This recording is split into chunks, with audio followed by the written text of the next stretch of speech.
The recognitions. The plot of the recognitions is this.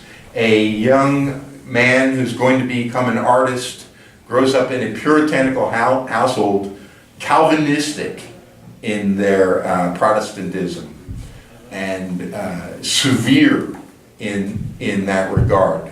And he learns that to imitate his auntie tells him this. She's the source of the cant and the convention. He brings her his first drawing. It's a picture of a robin.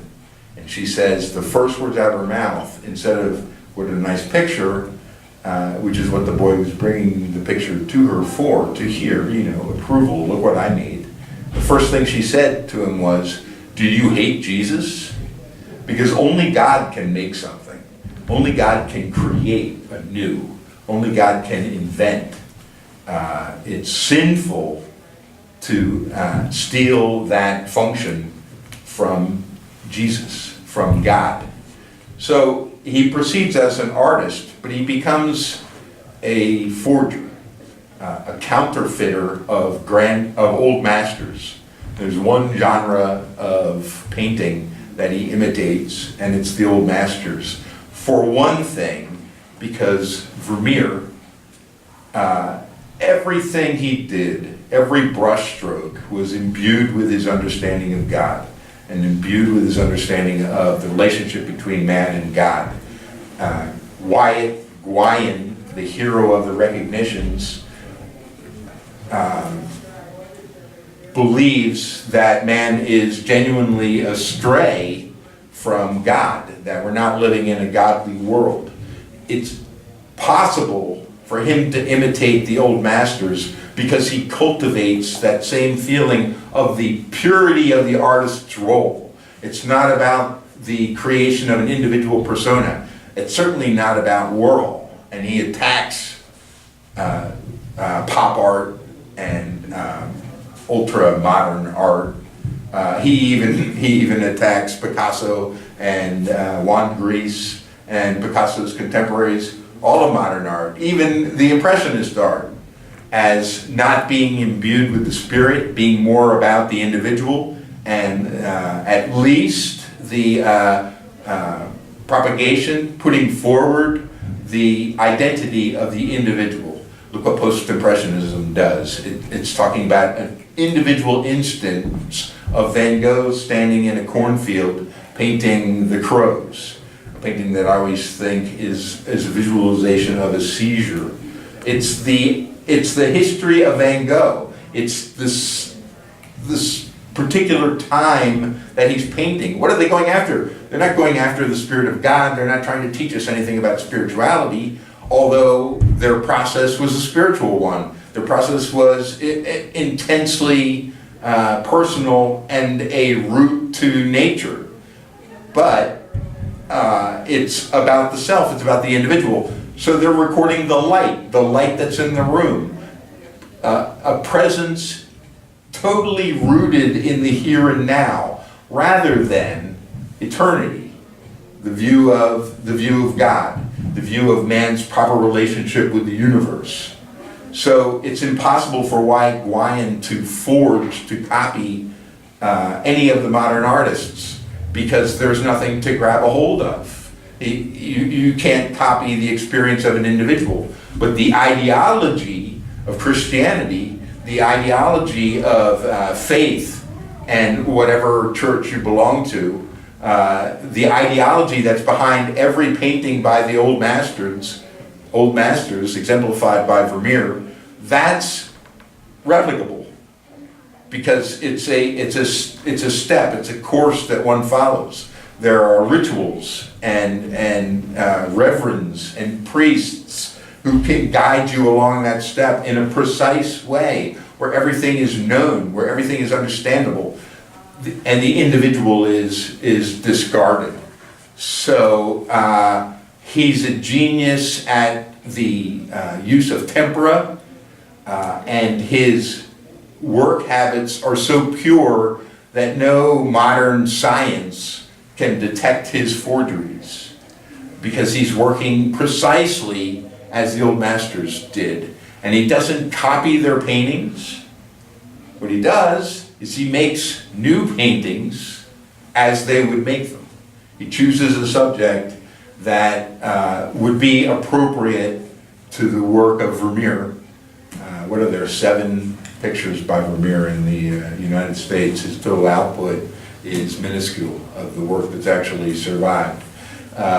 He makes a new Vermeer that hasn't been seen before, and the work of other artists as well. His first mature work as a child was a copy of a work by Bosch, Hieronymus Bosch.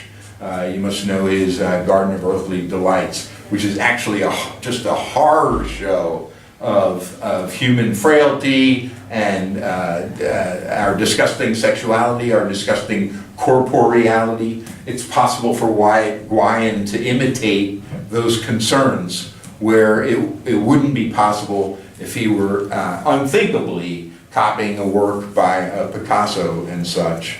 And I just wanted to read a passage after augmenting this with a little bit of an introduction. I was speaking to Ian before the class got rolling, that instead of a stream of consciousness, in recognitions, what you get is a stream of input, a stream of sensual data. So you don't know what's going on in anyone's head, but you hear their dialogue, and you need to interpret the person by the way other people react to them or by the words that they say. And the essential nature of that person is hidden from us, the way ideology hides our experience of the universe. So for 1,000 pages approximately, there's this constant chatter in the background. One theme of the story is how little people know, but they speak so much. They talk so much, they know so little. So unlike the main character, who's versed in all of the literature, all of the medieval documents that what's the word? It's not educated, but were the background for the efforts of the painters he's imitating. He's read those documents. He knows what brings light to those moments. And he's the only one who does. And he has the specialized knowledge of the guy wearing glasses in They Live, the specialized knowledge that other people are lacking. A passage. On Madison Avenue, 2 deer hung before a shop by their hind feet, bellies split, and paper rosettes planted under their tails. On 2nd Avenue, a girl in the southbound bus, her surname appeared 963 times in the Bronx directory, said, "But he don't even know my name." Who don't? "The lipstick man, he was in today. I found out he's single."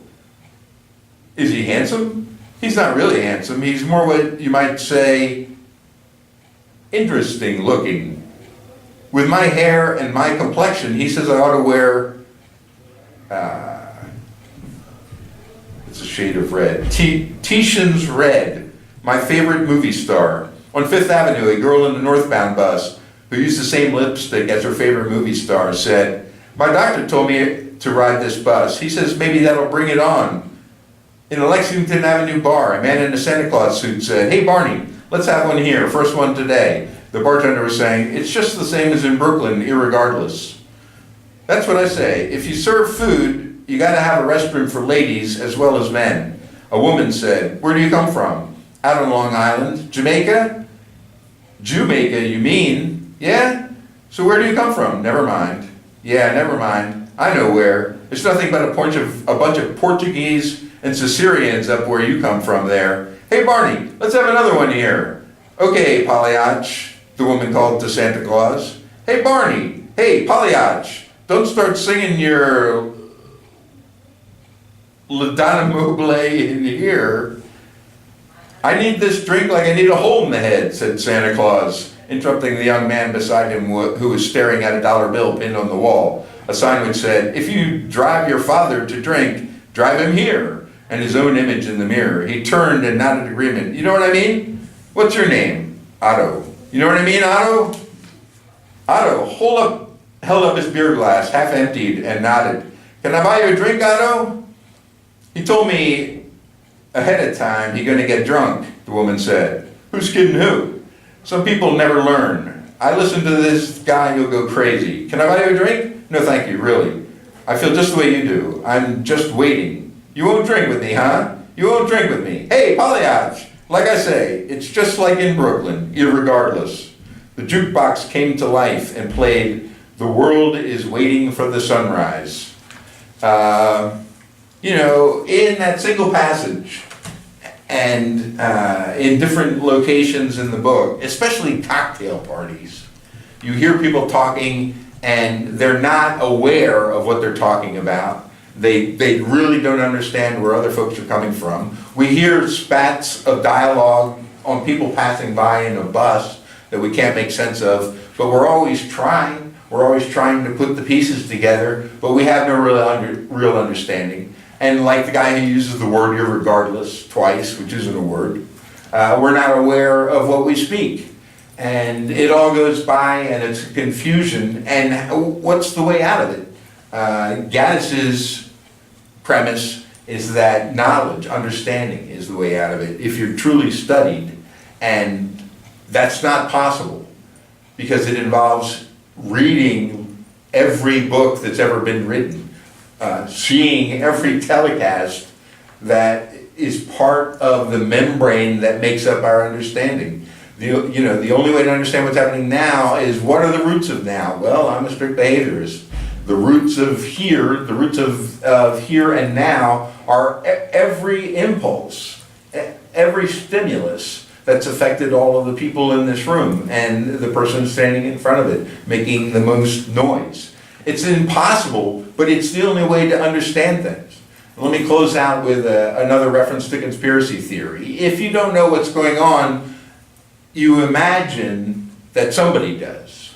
And they're the ones in power, and they're the ones that are controlling things. And you look to them paternalistically to lead you out of the darkness. So over the weekend, our current leader was making a speech in which he said, "I was there, I wrote the speech down now, I want to share it with you because it means a lot to me, it comes from the heart. I was there and I saw the first responders during that terrorist attack. I saw the first responders closing in on 7-Eleven, back on 7-Eleven, and he meant 911. So what's the conspiracy? I don't know. Those burritos have been spinning for too long and they're no good anymore. Our leader knows not of what he speaks, and his followers are looking to him to lead them out of the darkness of modern times, make America great again, some sort of nostalgia for the past that's contrary to the truth. It never happened to begin with. I mean, what are we looking back to? I'm 62 years old. If I look back, what am I looking at? I'm looking at the 60s. Were things any clearer? Was this the ideal time that I should be looking back for?